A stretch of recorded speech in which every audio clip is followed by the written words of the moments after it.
Hey, Winn, how are you? I'm amazing, especially getting to start my day off with you like this. This is perfect. Oh, thank you very much. So, Winn Claybaugh, I love having icons on the show. I don't have enough icons. Well, there's just not that many icons. You are one of the icons of this industry, and I'm so excited to have this conversation. For any of our listeners who don't know you, maybe there's none, maybe there's just a couple newbies in the industry. I'm going to try to introduce you wholly and try to capture everything that you've done in the industry. But really, it might take the entire hour to do that. You're a hairdresser, multiple award winner of, too many things to name. You're a business owner, speaker, author of a book called Be Nice or Else. You're a coach. You're a podcaster. Starting, by the way, in 1995, you started podcasting. So we're going to get into that. And like I said, you're an industry icon. One of the things just to wrap up kind of this very broad introduction, you're the founder, co-owner, and dean of the Paul Mitchell Advanced Education, a franchisor of more than 100 cosmetology and barbering schools throughout the United States. I wanted to kind of give that context to the listeners of what you're doing, what you've been doing for a long time in this industry. And I already feel like I've been talking too much. I'm just going to throw it out to you for a second before I get into my questions. Well, thanks, Eric. And by the way, when you reached out to me, you need to know that I reached out to my icons in the beauty industry, and they were all like, "Oh, you absolutely need to spend time with Eric." So I'm really honored that you asked. Thank By the you. way, I'm not a hairdresser. You said that I'm a hairdresser. I've never been a hairdresser. Shit. I know. I could redo this. No, no, no. I like that part of the story. I'll keep it. So I don't even have that license that most people have.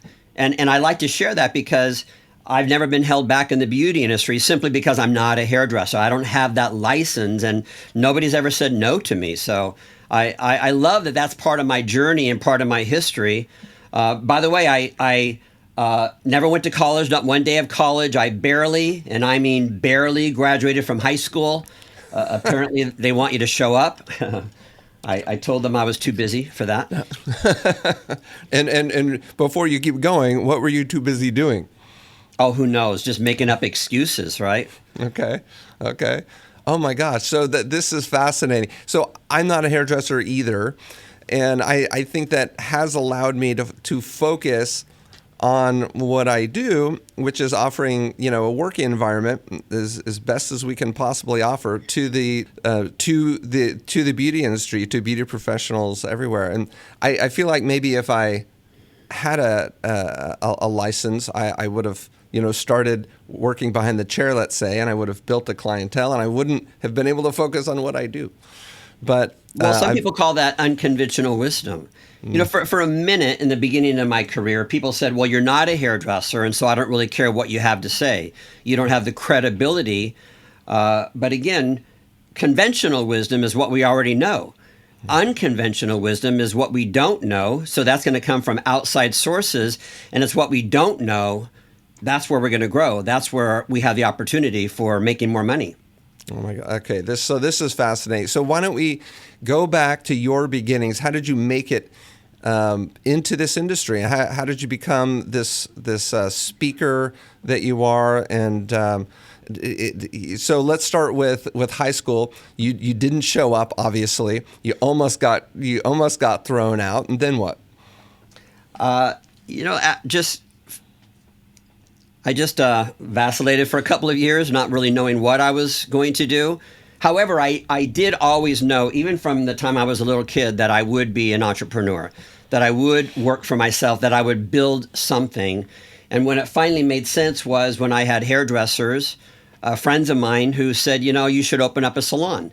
And so I did open up 40 years ago a tiny 3-chair salon. It was in the basement of an office building in downtown Provo, Utah, of all places. So that was my humble beginnings. But it quickly expanded into a second salon, and then a third salon, and a fourth salon. And having multiple salons, I realized that I needed to train them, because the people that were graduating from cosmetology schools back then, I felt and my team felt they weren't at all ready to compete and work in the beauty industry. And so we thought best way to train them was train them ourselves. And so, sometimes being naive is your best asset, because I didn't know what those red flags were. I'm sure I just drove right past all of those red flags, realizing that, or not realizing that, gosh, maybe I should have paid more attention to that. But what I did have back then was that feeling of wanting to hustle. And I love that word, hustles. A lot of people think that there's some bad connotations to that word. I mean, to this day, I still hustle. But back then, my gosh, I didn't know what I didn't know. And so I was just hustling and moving forward. And I made some really good decisions back then that served me well back then and still serve me today. But I was just having a lot of fun. And so who knew that I wasn't supposed to open up a beauty school? But I did. And now, again, 40 years later, we have over 100 schools. Okay, so did you have the Paul Mitchell flag on that first school, or was it just, what did you call it? It was actually called Von Curtis Academy. It was a made-up name because my middle name is Curtis. Okay. Which that was kind of funny. People calling up saying, I want the owner, Vaughn, to come and do my hair. Right, only the owner. Only the owner, Vaughn, because Vaughn and I are really good friends, Okay, so when you opened up the school, you had how many salons? 4 salons at the time.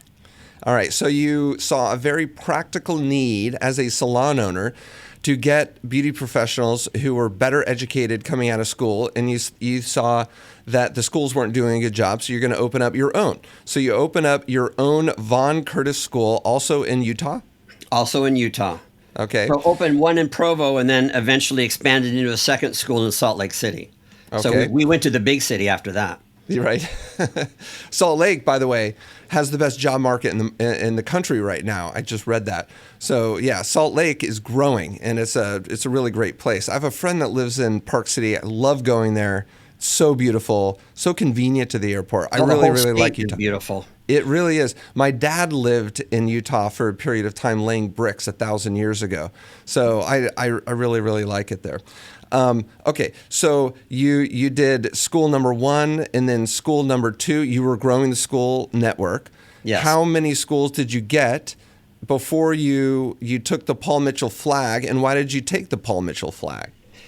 Just those 2 schools. And so for a good 15 years, I had that experience of being in the building, building my brand, building my schools, to get that experience. And, we were really proud of what we accomplished back then. Believe it or not, in Provo, Utah, 80% of the students that attended my schools every single year came from out of state. Even way back then, and ask him, he'll tell you, people like Sam Bricado and Van Council. Van Council, who at the time only had a couple of salons in Atlanta. He was brand new in the industry as well, but he literally on a regular basis would fly to Provo, Utah, teach at my school, and spend a couple of days recruiting. And I had graduates that would leave Utah, move to Atlanta, go to work for Van. And so Wow. In the very beginning, I knew the value, because of my lack of experience.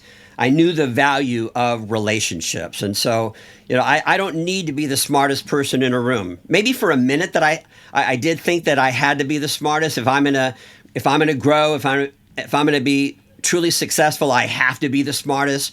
I have to be the prettiest. I have to be the most talented. And now I'm proud to say that I'm not any of those things, but I've surrounded myself with incredible people. And back then it was, again, Gino Stampora, Vivian McKinder, Beth Minardi, Van Council, Ruth Roach. I mean, those were my buddies, because I stalked them to make sure that I had what I lacked. And what I lacked was that direct connection artistically and in business to hairdressers. That's fascinating. So you answer the question I was about to ask, which was, what advantages did you have because you weren't a hairdresser? And your answer is just perfect.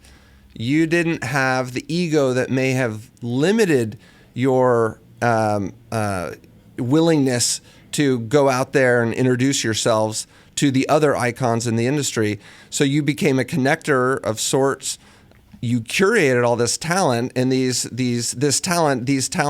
icons became your friends, and that is something unique. And it's kind of coming together for me. I'm starting to connect the dots as to why you are who you are. Okay, so these guys and girls were coming in to educate. They weren't necessarily students, right? No, absolutely not. Okay, but that made your school special.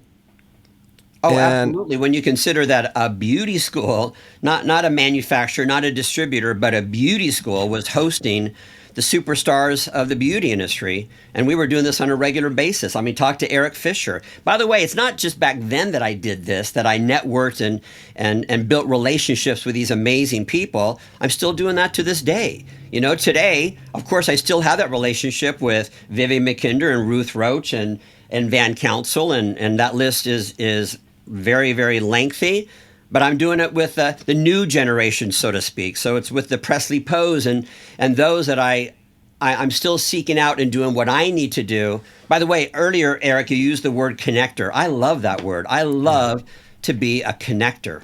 Mm-hmm. Absolutely. Okay, so I'm trying to think of what makes Winn. Why did Winn do that? But maybe most other people don't do that. And I think most other people would think to themselves, well, who am I, Janice Smith out of Missouri, who am I to contact Vivian McKinder? She's not going to respond to me. She's not going to pick up the phone or respond to my DM. Why would I even do that? So what was it about you, especially not being a hairdresser, that led you to believe that that effort was worth it, that they might respond? I learned very early in the beauty industry that this is a very generous industry. When you reach out, I don't think that I've really been turned down. So, and by the way, I give this same advice to my students. Go ahead and contact Presley Poe. Yeah. Go ahead and contact Ruth Roach. And what happens? They respond. And they always contact me back. Oh my gosh, I can't believe I just spent an hour on the phone with this superstar. I can't believe that John Mosley gave me his time. But that's been my experience for 40 years in the beauty industry. The people who are at the top of this totem pole, so to speak, are sometimes, most of the time, the most generous people who absolutely will give up their time. I mean, think of somebody like a Candy Shaw, superstar. And yet I can tell you personally over and over and over again, with no cameras, nobody knows she's doing this, but she is spending an hour on the phone with a brand new student who is struggling through school, and she's the one that inspires them to stay in school. 100%. I often say to especially the new generation in school, or new people coming out of school who look up with so much awe to a lot of these figures, when you go to the hair shows and you go to, let's say, a speech that somebody gives, or maybe I'll do a podcast and I'll have some high-profile people on the stage afterwards, go up there and talk to them. So many people are nervous, and I say this, if it's my particular thing at a hair show, I say, guys and girls, after we finish here, don't just run out or take pictures from afar. Come up and talk to John Mosley. He wants to talk to you. This is what gets him going. He does this for fun. They love it. And so I try to encourage the person. I like to say the person who's hiding in the corner. I always like to be the person who goes and gets that person who's hiding in the corner and engage with them, because I know how much that means to them. I recently heard a message from Gary Vee, who has millions of followers, and he was saying that to this day, and the advice that he was giving to other leaders is, to this day, he is the one who personally reaches out to people who contact him personally. Mm. I'm sure that there are superstars who think, well, I've hit that plateau. From now on, I will never respond personally because I'm too busy. I'm too famous. I have too many followers. And I do that too. Not that I have millions of followers. I have, 100,000. But you better believe when I get that message, nobody reads my emails, nobody reads my DMs. I personally respond to every single one of them. Mm-hmm. And I will always do that, because I think that that's not only what got me started, so why would I let go of what got me to where I am today, but it gives me credibility. 100%.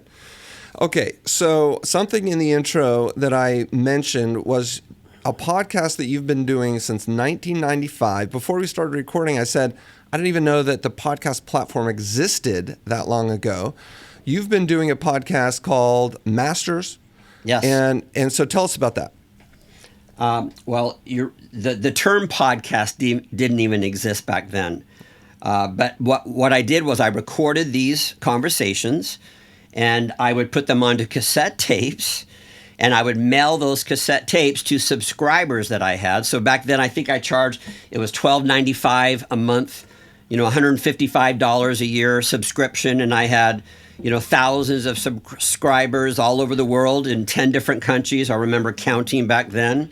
And every single month I would put out a new issue. And I think maybe that idea came from because I was receiving cassette tapes in the mail from Tony Robbins. I was subscribing, and so I was doing what my mentors were doing and duplicating that. And the first person that I interviewed was Vidal Sassoon, because I thought, if Vidal Sassoon says yes to me, who's going to turn me down? And of course, that beautiful, generous man, and I could go on and talk about how incredible he is, or how incredible he was, not just from what people saw, but even behind the scenes. And of course, he said yes to me on multiple occasions, and because of that, I've been able to do one brand new interview every single month since 1995. Wow. Okay. So you've transitioned from mailing cassette tapes, haven't you? A little bit. Now I'm on 8-track. No, I'm just... No, then it went to CD, and now it's obviously, a free series that I offer through my website. Amazing. Okay, and winnclaybaugh.com is your website. Yes. So, and I understand you have a library on your website of these conversations. Most of them, yeah, but there's still another huge library. And so I do a brand new interview every single month, and then I do what I call a classic. So also once a month, I release a classic. So an interview from 10 years ago or 30 years ago. Well, not 30, 25 years ago. Yeah, yeah. And you've got Vidal's interview on there? I do. And actually, I think I interviewed him 2 or 3 times during the course of my history, my career as a podcaster. I'm going to make a note to myself to go back and listen to that episode. I'm just so fascinated.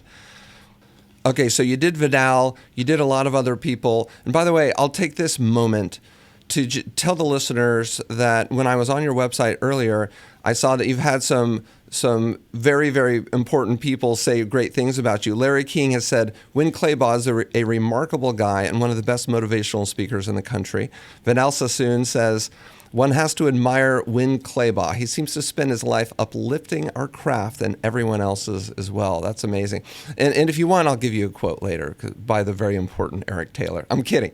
Okay, so you've done a lot of very, very high-profile people, and part of your connecting, part of your networking, and all that kind of stuff. Tell us some other anecdotes and anything that you love to talk about.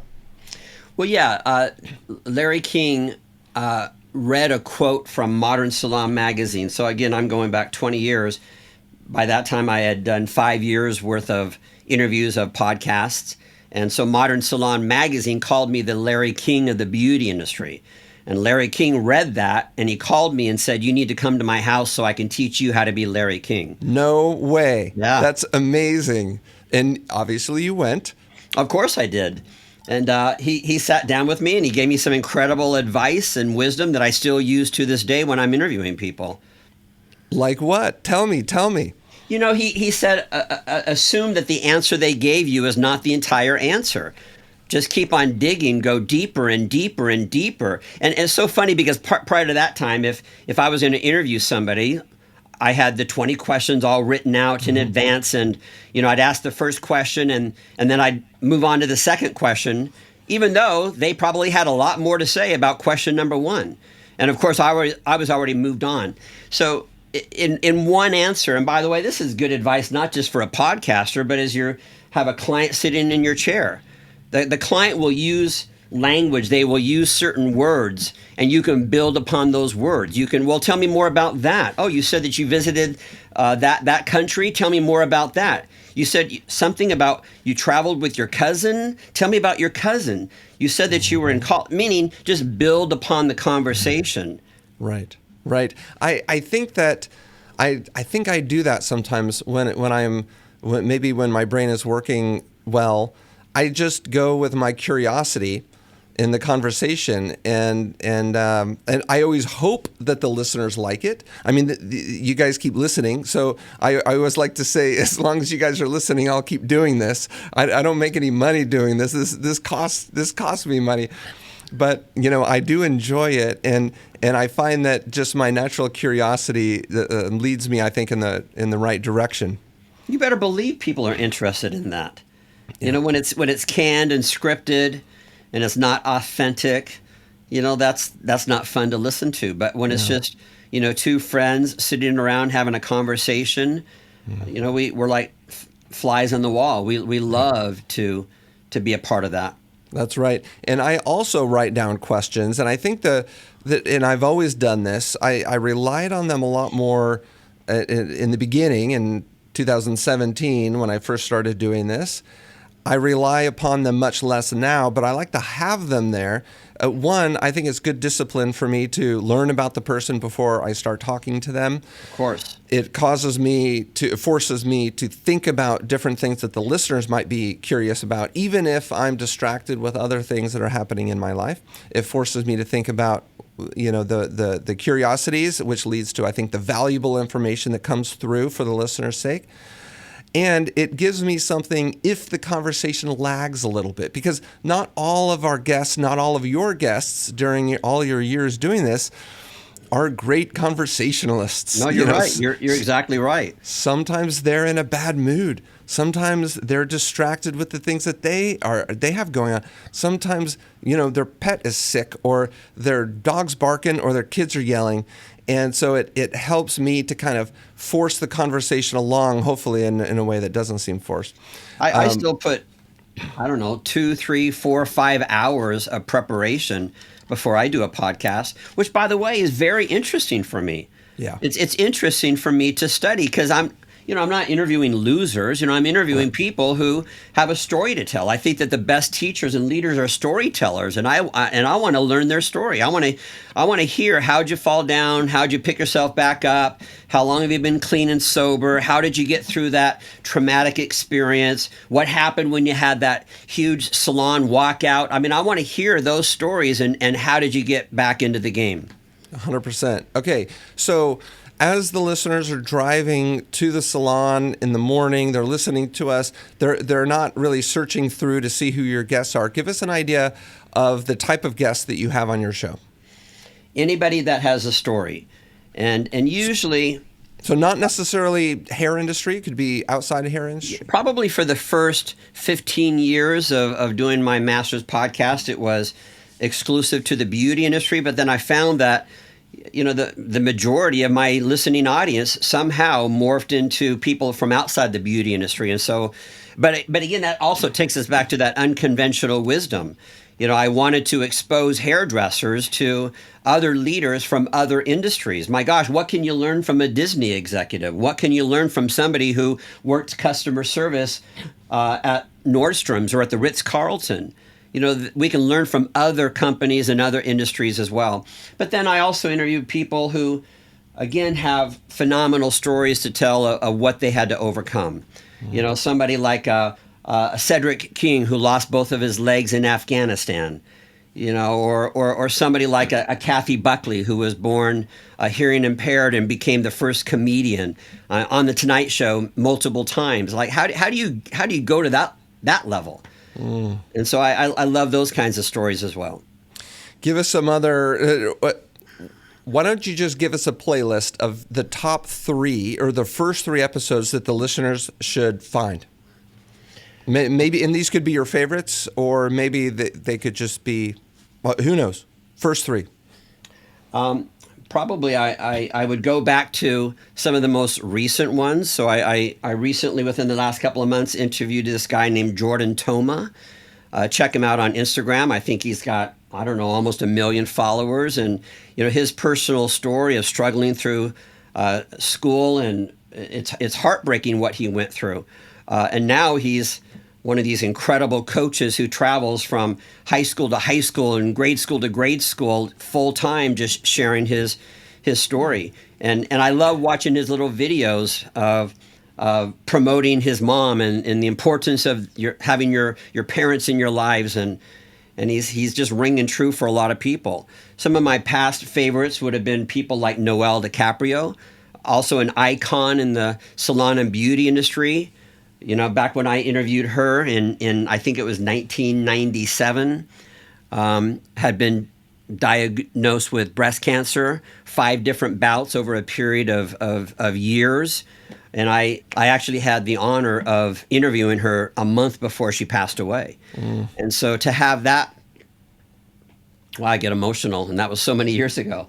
To have that privilege of capturing what maybe was her last message to the industry, because people worshiped this woman. What she had accomplished in the professional beauty industry and the spa industry, things that she developed way back then, to this day, people still credit her. So to have that experience with her was, and literally when I was interviewing her, her husband points to the window. I look out the window. There's an ambulance in the parking lot waiting to take her away after our interview. Yeah. Wow. That's amazing. Okay. One more. I love interviewing celebrities, just because I like to go deeper in their stories. So I've interviewed Marie Osmond, who lost a son to suicide, and her story is just phenomenal of what she's accomplished and what she's overcome in her life. Gary Sinise, love Lieutenant Dan from the movie Forrest Gump. Man, what a beautiful, beautiful man.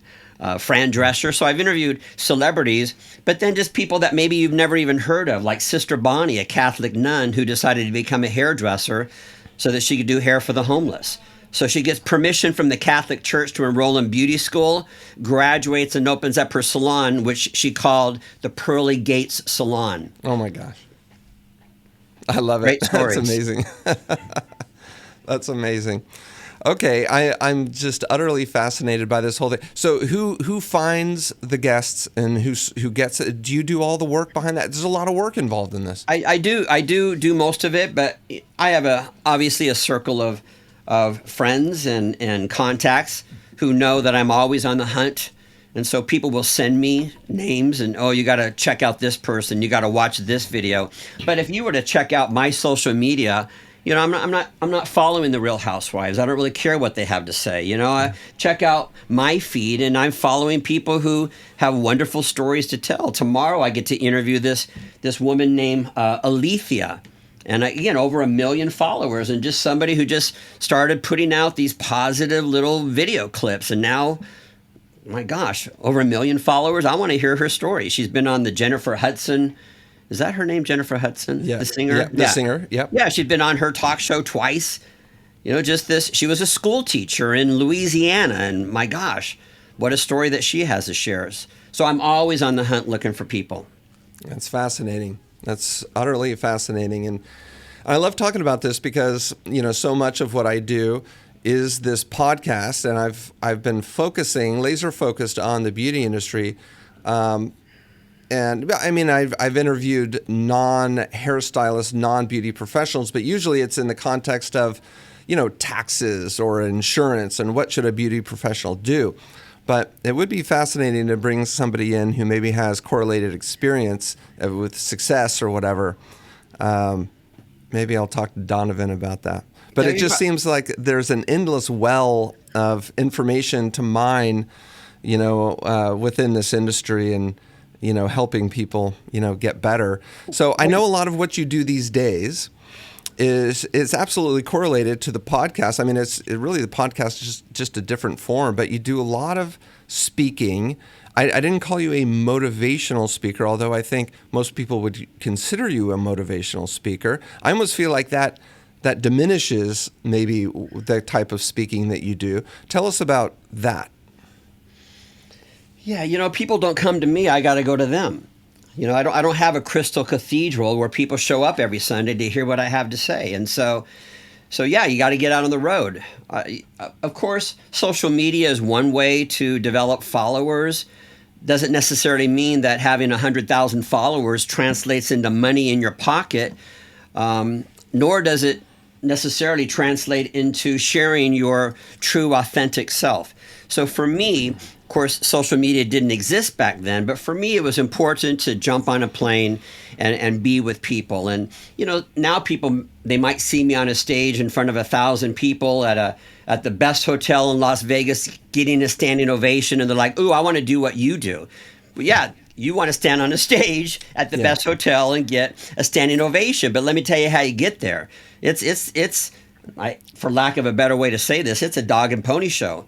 You are in the worst city, in the worst hotel, right, in front of 15 people who are angry that they have to be there. Their salon owner threatened them to show up to my motivational class or they were going to get fired. And so they're sitting in my class just throwing darts at me. By the way, that's my favorite audience.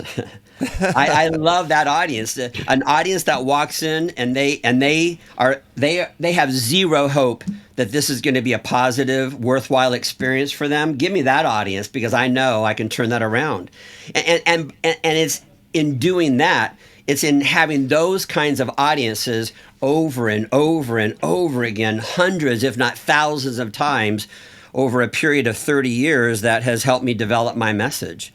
And by the way, there was a time that I took a break thinking, I'm not going to do this anymore. And so maybe for like a period of 6 months, I didn't jump on a plane. I didn't stand on stages. Let me tell you what happened to me. I turned a little mean. I'm serious. I was really short with my people. I slept in too late. I wasn't as motivated to go to the gym. I wasn't the person that I need to be. And what keeps me current, what keeps me sharp is that when time to get on a stage and share your story, share your heart, share your passion. And that's what keeps me focused. You mentioned something that I think is really important, and that is that you've been out on the road. Notwithstanding the fact that when you're not on the road, you get mean and ornery, but oftentimes the successful people in this industry are out on the road. And being out on the road, as you indicated, isn't, in fact, a very small part of being on the road is this standing on the stage and, the glory and the fame that comes with that. Most of being out on the road is standing in line at the airport, and it's sitting next to somebody who smells, and it's the shitty hotel that you talked about, and it's the bad food, and there's a lot of cost to being out on the road, and most people are not willing to pay the price of it, right? I don't do it as much now as I did before. Because I have a 12-year-old daughter. So I want to be a dad. And so I go out about every 6 weeks. I'll hit the road and I'll be out for like 5 days. And by the way, in those 5 days, I'm at one hotel, and I am cramming. I am seeing as many people as I can. I'm doing 12 seminars in 5 days. Literally, that's the schedule that I'm keeping. But, back in the day when I started off, nobody was suffering in my absence. I didn't have a fish. I didn't have plants. I could be gone for 30 days at a time. And I was, by the way. Again, that word hustle, this is what it took. Yeah. Because I think if you're just, again, social media is great. But if all you know is you and your camera, so you're just shooting your little TikTok videos, you're not standing in line after you just did an hour-long presentation with people that come up and tell you that you suck. Right. So you don't hear that side of it. All you know is what you think you are. Oh, I'm fabulous. This video is incredible. Well, you don't have any feedback with that. And so I think to be face-to-face with people, let's not forget that. It's cool what we can do virtually. You and I have never met, but I'm sure, and this is a great exchange, but I'm sure if we were face to face with each other and we had dinner with each other and, other things are going to come out. And that's what truly, truly creates a connection with people. And we're missing that if all we're doing is social media. 100%. Absolutely. You've mentioned the word hustle a couple times. I would like to talk about that a little bit more because right now there's a particular lashback or whatever the word is against the culture has really almost attacked hustle, the word hustle, since COVID as a negative thing. And a lot of high profile people have said, hustle culture is dead and, it's all about quality of life and it's all about me. Talk about that. Okay, I think the negative connotation of the word hustle means that you are willing to do whatever it takes to get what you want, even if it's at the expense of other people.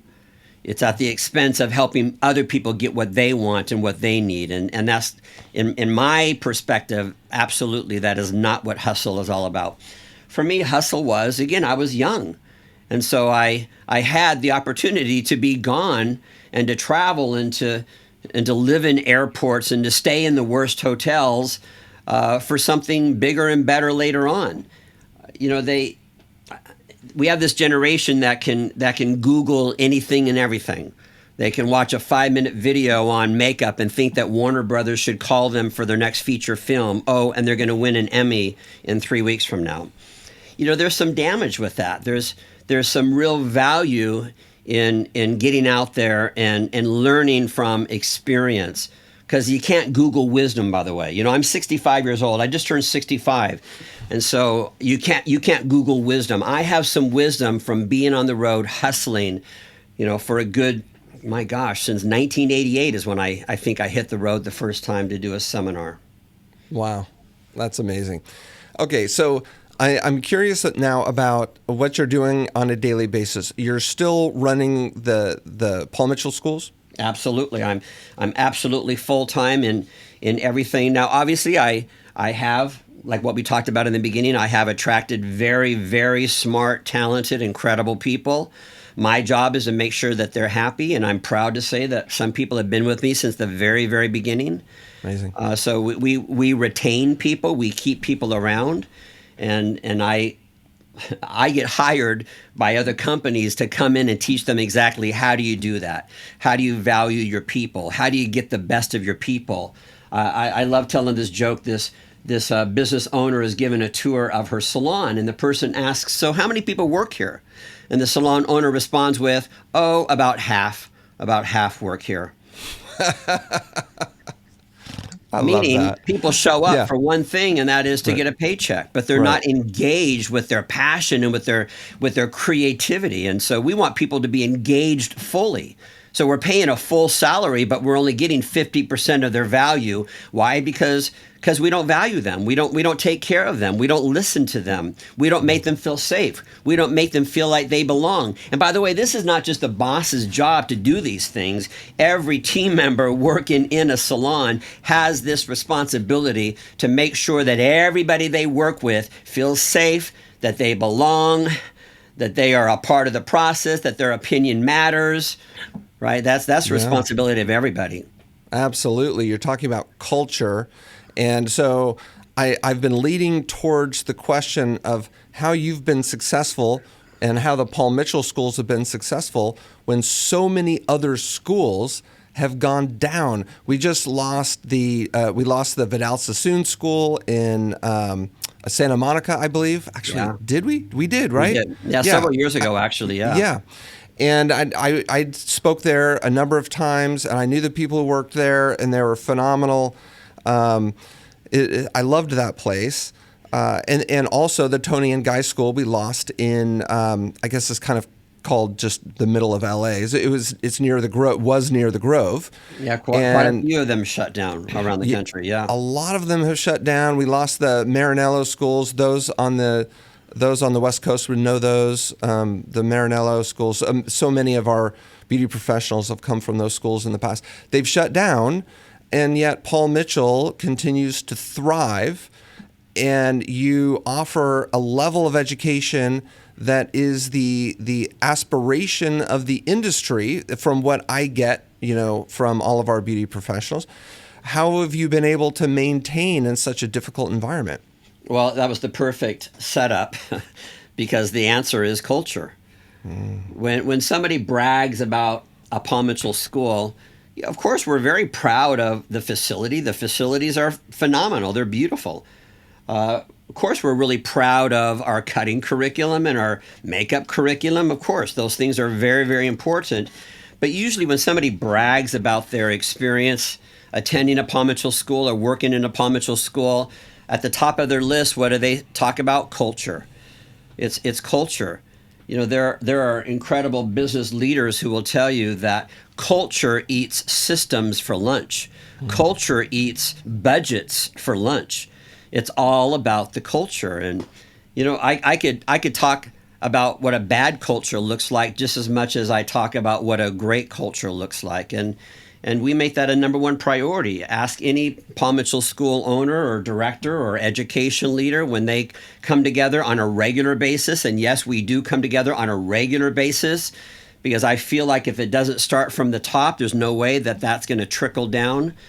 We're never done talking about leadership. We're never done. We don't graduate from never having to talk about what it means to take care of each other. That's an ongoing curriculum and an ongoing conversation. And so when we do come together on a regular basis, that's the training. And I'm bringing in the best of the best systems and voices and leaders and mentors to continue to talk about those things. You know, is there a day that we can stop talking about mental health and wellness? Have we graduated from that? No. And we never will. No, never will. Okay, so gets me thinking. Your answer gets me thinking about whether. So culture has so much to do with the people, and how the people are thinking and feeling, and how much of getting the people thinking and feeling in the right way has to do with choosing the right people, and how much of it has to do with training and educating and I guess working with people. And in other words, is it more of the people, or it's a proportion, right? It's a proportion. So how much of it is choosing the right people, and how much of it is taking the people that you have and doing everything you can? Great question. Yeah, you want to hire the right people. But, you know, everybody interviews well. You know, you show up in your best outfit with your best attitude. You know, we all interview well, but then what happens the next day or what happens 6 months later? And so I remember a leader once telling me, don't fault me on who I hire, fault me on who I don't fire. So, yeah, we have bad hires, you know, that they're not a fit. I remember this one woman working for me for years, and she was just weaned on a pickle. You know, just sour, bitter. Weaned on a pickle. I've never heard that before. I like that. She was like, and for years, and I'm not talking for days or months, I'm talking for years, I would wake up thinking, okay, today's the day that I'm going to turn her around. Today's the day that I can fix her. You know what? She never changed. And so what did I finally do? I fired her. You know what was interesting is all my people knew that I should have fired her years beforehand. They all knew that. And the second that I fired her, all of a sudden I opened up a space for incredible people to come in. But as long as I was holding on to her, you know, those incredible people couldn't find their way to my salon, to my company. And so yeah, you got to make sure that you have the right people. But you said it yourself. It's the ongoing training. Train. I was at what show was it in Anaheim a year ago, and I was pulled into a room. When you got to meet this woman, I was pulled into this room. It was a hands-on haircutting class, and so there's all the mannequin heads set up, and I don't know, 100 hairdressers all in there waiting to start this cutting class. And they take me to the front row. Who's on the front row? This 80-year-old hairdresser, right there. She is, you know, ready to go. She's been doing hair for 65 years, and there she is, still passionate about learning. And by the way, I know some 18-year-olds who already know it all. Of course. Which is so unattractive. You know, the goal is to be attractive. Right. To be attractive means when you're attractive, things come to you, including opportunities, including a bigger clientele, including whatever that looks like for you. Once you're attractive and having a hunger, this passion for learning is very, very attractive. And so training is a huge, huge big part of that. It is. And a lot of being attractive is modesty. A lot of the most successful people in this industry that I've interviewed who are educators, worldwide known educators, it's more often than not, they are still learning, and they love to talk about how their modesty allows them to continue learning. They'll go to shows. I'm sorry, they'll go to classes taught by other people. How many cocky people do that? You know, the 18-year-old that you refer to, they want to be on stage. They don't want to be in the classes. They want to be on stage, right? Because they think of themselves like that.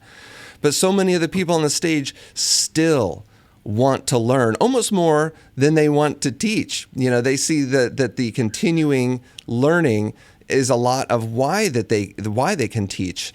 And I love that so much. And a correlated thing to those types of people in our industry that I'm talking about here it's also cultural. They have a philosophy of contribution to the industry, not necessarily a philosophy of what can I get from the industry. So funny. You say that, and of course now I'm writing down notes too, so that's what I'm doing over here. Well, what's funny about that is that, you know, you have been somebody who's contributed enormous amounts to the industry for so many years, and given back to the industry in so many ways, not just charitably. You have. You are very charitable to the industry in the traditional sense of actually donating things. Paul Mitchell Schools have raised $25 million or whatever over the last 20 years. Yeah. But contribution isn't just writing a check for things, but it's also contributing knowledge, time, expertise in various things. So I know that you are somebody with that philosophy. Tell us about that. How do you think about that? Well, I love the words that you're using, because all of us are consumers. We consume air, we consume water, we consume trees, and we have to be contributors. And by the way, there is a study, it's called Generation G, where 85% of customers, of consumers, will change from one brand to the next based on whether or not where they get their hair done, where they buy their pizza, who their lawyer is, whether or not that salon is giving back to the community. So I could choose this salon or I could choose that salon, and they will switch from one brand to another brand if that other brand is not just putting money into their own pockets, but they're giving back to their local community. And we study that stuff as well. First of all, I was raised right. I am my mother's son. There you go. Of course, I'm going to be that. I just lost my mom in December, so that's But that's who she was. You know, yes, you're going to go mow the lawn of the old lady down the street, even though she's not going to pay you. Okay, Mom, whatever. But that's how I was raised, and so of course that just translated well into the beauty industry. We consume, so we all have to contribute. And you're right. Maybe we can't write out $1 million check, but can you show up and volunteer to cut hair on Skid Row in downtown LA with Jason Schneidman as he does all the time? Mm-hmm. Can you show up to a soup kitchen? Can you host a cut-a-thon in your salon on Sunday? Can you organize a cancer walk with your fellow team members? Mm-hmm. Those are the ways that we give back. It's not always about raising money. Of course, every nonprofit, every cause, every organization needs money, and so we make that a huge priority as well to raise money. But I can't even remember what your question was, so there you go. Well, that was it. It's the culture of contribution versus coming at things, the industry or your family or whatever you happen to spend your time doing, from a vantage point of how can I contribute? And that's where so much satisfaction comes. You know, people, one thing that I've had in my head for a while is life about happiness or is it about satisfaction? I really think it's about satisfaction, because happiness is kind of a fleeting sort of emotion. You know, I'm not happy in the moment because somebody just cut me off on the road, or I have a cold and I'm fucking annoyed or whatever, you know, but I can still be satisfied because I enjoy my general, my context, my where I am. I feel like I'm doing something for the people around me and I'm getting things back in return, and that's satisfying. And so when people get stuck, oftentimes successful people will say to that person, well, approach it from that kind of vantage point and you'll feel a little bit more satisfied. Well, actually, Eric, I'm going to steal that from you. So the next time Please. you talk about being satisfied or happiness, people will say, you stole that from Winn. Yes, I love it. No, I love you that. can have it. You're exactly right. I don't wake up, super happy every single day. In fact, I have to work for happiness. Happiness has never come naturally to me, even to this day. But you're right. I do feel, especially on those days when I don't feel happiness, I'm still getting up at 4 a.m. I'm still, responding to personal DMs to students who I've never met, but they reached out to me. Right. I'm still doing what I need to do, even if it's going through the steps. And that provides satisfaction, which eventually absolutely leads to happiness. I remember I used to say, I'll go to the gym whenever I'm in the mood. I never went. Nope. Yeah, you don't show up when you're happy and when you feel like it. Right. You show up. Why? Because there's a commitment. There's a commitment there. I'm hustling. I know what it takes. I could tell you exactly the steps that I need to take every single day to maintain my happiness, but it still doesn't come naturally to me. That's right. And oftentimes breaking through those barriers is very satisfying and lends towards happiness. Of course. So I have a great anecdote. You said you have a 12-year-old daughter. I also have a 12-year-old daughter, accompanied by my 11-year-old son. Okay. And yesterday in the house, we had a blow up because there's a turtle that we adopted from my mother-in-law who passed last year. She had this turtle for about 40 years. Wow. And so we adopted this turtle, much to the dismay of my mother-in-law, because she knows that my wife and I, her daughter and I, are not great at pets. We're not great at maintaining and taking care of pets. We choose other things in our lives to spend our time on. So here we are, we're going to adopt the 40-year-old turtle, and you should have seen her face in the hospital bed when we said that we were going to do it because nobody else would. Her eyes went like this. So my daughter, 12-year-old daughter, has really wrapped her arms around this entire issue of the turtle. She studied turtles. She goes on YouTube, how do you take care of turtles? She bought a book, what kind of habitat does a turtle need? And she spent untold hours taking care of Corky the turtle. So yesterday, my 11-year-old son, who has done jack shit about, for the turtle, wanted to play with Corky. And my daughter said, no, you can't play with Corky. It's my turtle. So then World War III erupted in my house. And my wife and I looked at each other and were like, oh, God, okay, how are we going to approach this one? And the ultimate lesson for this to our 11-year-old son is that, Dutchie, if you want the good that comes with the turtle, you want the fun of playing with the turtle, you have to bear the cost of taking care of the turtle. You can't just take the fun and then once you're done playing with the turtle, go watch TV. The good comes with the bad. You have to earn the good. So how did that go over? Now I want to know. Well, yeah. Well, if you want to know, I don't know how many lessons there are on this part, but it is entertaining. So my daughter says, so I said, Dutchie, you can opt in or opt out. If you're opting in for the good and you're opting in for the bad. If you opt out, you are deciding that the good isn't worth the bad. And that's okay because your mom and I have opted out of having pets. We know that we would not be good at taking care, and it's totally fine. So don't feel pressure opting in. And he said, and so my daughter says, he's going to opt out because he's not going to be able to take care of the turtle. So of course, my son is like, oh no, I'm opting in. Not because he wants to opt in, but because his sister, right.